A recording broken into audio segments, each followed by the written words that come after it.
Eu assisti, dia desses, um programa de televisão, noticiário, comentando sobre roubos em supermercados. Eles acontecem em todo lugar, mas em supermercados, notadamente, porque colocam câmeras de segurança filmando. É inacreditável a cara dura de algumas pessoas.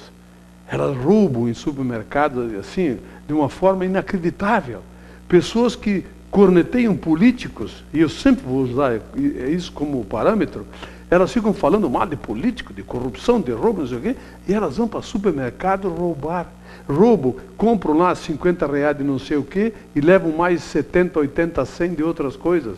Tem alguns que vão para o supermercado, pagam com cheque, e depois dão contra-ordem. Dizem que foi roubado o cheque, assinam errado lá, sei lá o que fazem. É inacreditável a cara dura das pessoas. O Brasil realmente está precisando ser passado a limpo, total. Não só ficha limpa para políticos.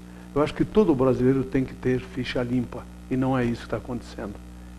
Quem paga essa conta, obviamente que tudo que é roubado, ele é jogado nos preços de tudo, para que todos nós paguemos pelos ladrões, por aqueles caraduras que entram nos mercados e roubam, quem paga a conta somos nós.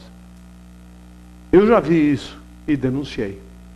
Se espera, sinceramente, eu gostaria que os supermercados tivessem uma sala, como tinha o DOI-CODE na época dos governos militares. Pegou o cara, viram na câmera de segurança o sujeito, a pessoa roubando, pega ela discretamente, leva para uma sala especial e mostra para ela o que acontece com pessoas que roubam. Sabe por quê? Porque não vai acontecer nada com elas. Vão no mercado, roubam, são flagradas e tudo fica por isso mesmo, e ela vai continuar fazendo. Já aconteceu de terem pego aí 17 vezes a polícia ter pego ladrões em carros, roubando DVD, não sei o quê. E aí, rouba, pegam, prendem, soltam e ele vai roubar de novo. A impunidade é a mãe disso tudo, podem acreditar. Eu ouvi falar há muito tempo atrás que o amianto tinha sido proibido na Europa, nos Estados Unidos. Proibido assim terminantemente, era proibido ter aquelas caixas d'água que se usava muito tempo atrás.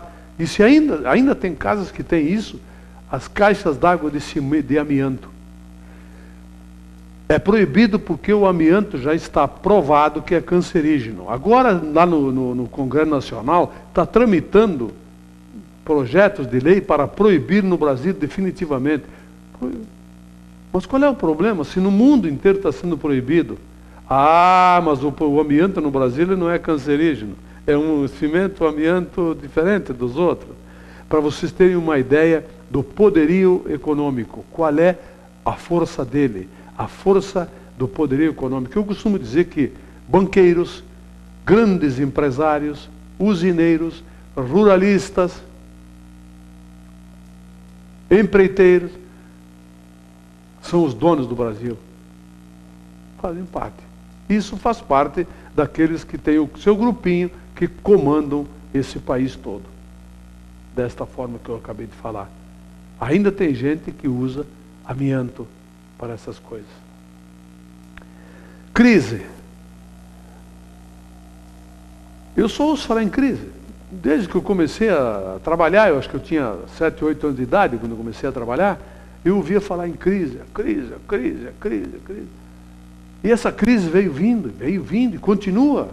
Mesmo que o Brasil seja um país que superou N dificuldades já desde 2002, desde 99, né, que o Brasil quase quebrou por causa daquela coisinha que deu lá no México, depois na Rússia, depois na Indonésia, crisezinhas internas de países, e o Brasil teve problemas sérios aqui, econômicos internos.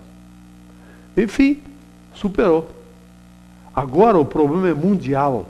O mundo está em crise. As grandes nações do mundo, as grandes nações industrializadas, têm problemas. O Brasil está sentindo minimamente tudo isso. O impacto é menor do que se esperava. O Lula chegou a dizer que era uma marolinha. Gozaram ele foi uma marolinha realmente lá em 2008 para o Brasil.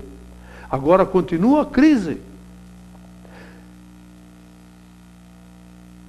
Crise é setorizada. Isso é eventual, isso sempre acontece no mundo inteiro. Tem um setor que momentaneamente está com uma crise, não vende muito, etc e tal. Mas não é o caso que nós estamos tendo no Brasil hoje. É só andar pelas estradas, ver o que tem de caminhões transportando cargas. Isto não é sinal de crise. Isso é sinal de mercadoria circulando, de fábricas produzindo, comércio vendendo. Vamos parar de falar em crise. Aliás, muitos empresários, eu vi até aqui no Centro de Indústria, Comércio e Serviços, falando, tira o S, crise. Não, sem o S fica CRIE. CRIE. Para de falar em crise, CRIE, meu amigo. A indústria moveleira teve redução de impostos, coisa que nunca aconteceu. Zeraram o IPI da indústria moveleira, da linha branca, etc e tal. Ah, mas peraí um pouquinho. Aí, mesmo assim, caiu as vendas. Por que as vendas caíram? Você viu o que eles fizeram com os preços? Eles aumentam os preços e depois querem que o governo resolva o problema. Nós estamos numa economia de mercado, quer vender mais caro, quer aumentar preço, como eles estão aumentando moda diabo agora? Aumentem. Não queriam privatização de tudo? Privatizaram todas as indústrias do aço? Elas estão cobrando o preço que querem agora. Por que elas vão deixar de dar uma porrada no preço se elas não precisam? Está tudo liberado. Crise. Cria.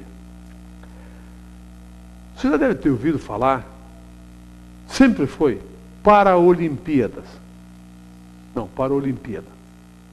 Agora, não sei por que cargas d'água, alguém decidiu que é Paralimpíada. Tiraram o Paralimpíada. Eu tentei descobrir por quê. Será que eu errei sempre a vida toda? Todo mundo errou sempre, todo mundo estava errado. Aí eu fui atrás dessa história. Eles decidiram que tinham que economizar o no Paralimpíada.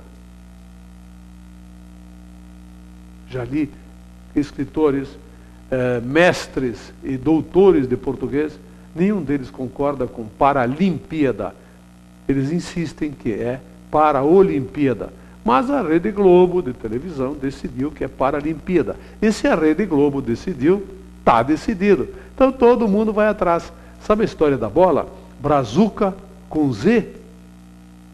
Brazuca com Z são os caras que inventaram isso. Nós estamos no Brasil. Brazuca vem de Brasil. Que são como são chamados aqueles que vão sair do país, os Nisei, Sansei, etc e tal. Vão para o Japão e chamam de Brazuca. Mas Brazuca, Brasil não é com Z, meu amigo. Brasil é com S. Então o Brazuca devia ser com S. Mas eles inventaram que é com Z. E aí, nós batemos palma para eles.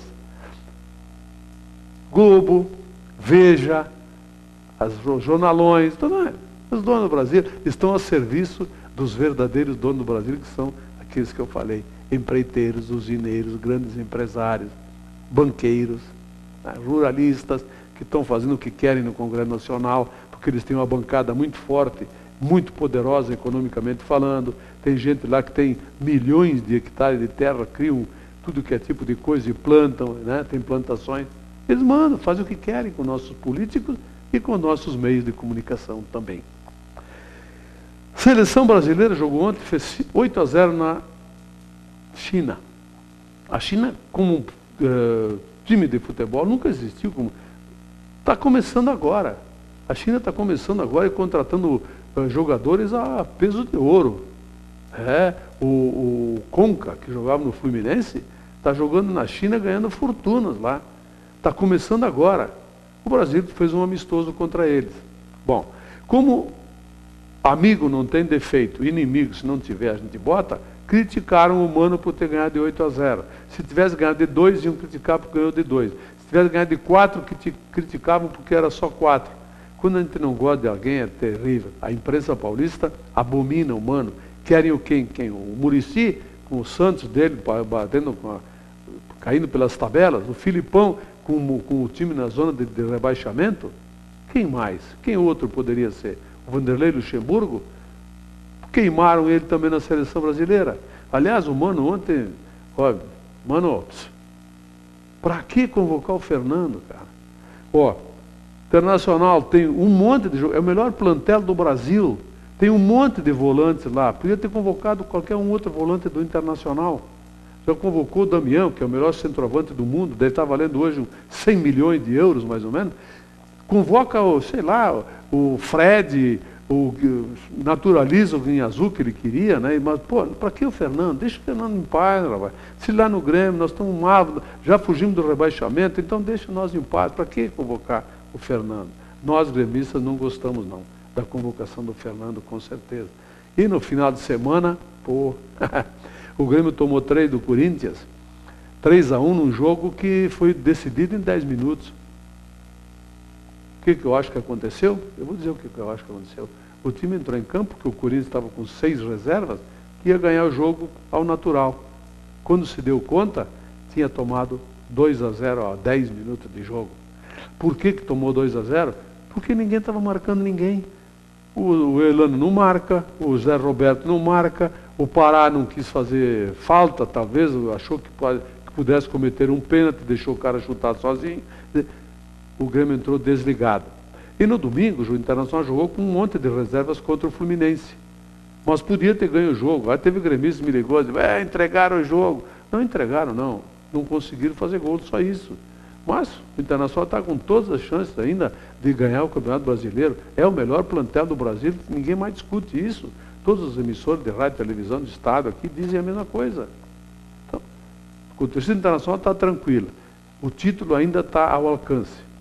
E a torcida do Grêmio pode ficar tranquila que mais uma chinelada, igual a que levou o sábado do Corinthians, vai fazer essa gente acordar e saber que futebol começa a 0 minutos e vai até os 93.